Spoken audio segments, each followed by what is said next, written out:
Ito yung kambing ng kapatid ko na bagong panganak. Yan. Ayan po yung nanay. Ayan po yung anak. Dalawa. Me. Tulog ng tulog, guys. Tulog ng tulog. Me. Ayan. Ay siya. Naglalambing siya. Oh. Me. Tulog ng tulog siya. Nilalamig siya, guys. Nilalamig yan. No? Me.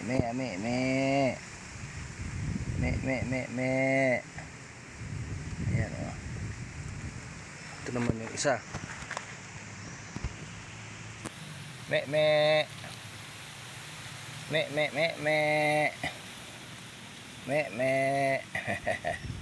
Ayan, oh. Cute, oh. Ayan, guys. Pag maliit pa yung kambing, ay kinakain yung tai. Kinakain ng nanay. Oh, ayan, oh. Inaamoy ng nanay yung cellphone. Me.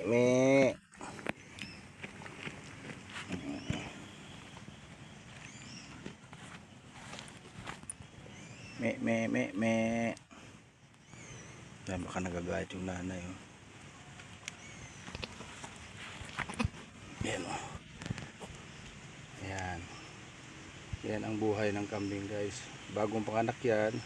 So yung tae nila kinakain ng nanay, yung parang gatas pa kasi. Ayan, ano, mabaho. Matas ang ilong. Ayan, yung kulay dilaw, kinakain nila.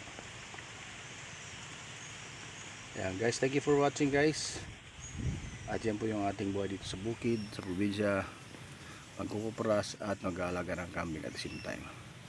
God bless and bye-bye. Hasta la vista, baby. Ayan po, dyan po nanginginain sila sa damuhan. Ayan. Pati daw ng yung kinakain. Me.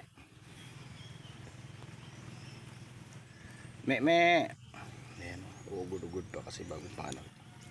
Ibig sabihin mahina pa yung tuhod, mga guys. Ayan, o. Ayan, o. Mahina pa yan. So bawal po yan malamigan. Sa tag-ulan dapat meron talagang bahay ang ano. Ayan, o. Nagkakatumba-tumba pa. Dapat may bahay ang mga kambing kasi sa tag-ulan hindi po pwedeng maulanan masyado yung kambing. Kailangan safe sila. So thank you for watching, mga guys. God bless po sa inyong lahat. Ayan, yan po yung ating kambing na bagong panganak.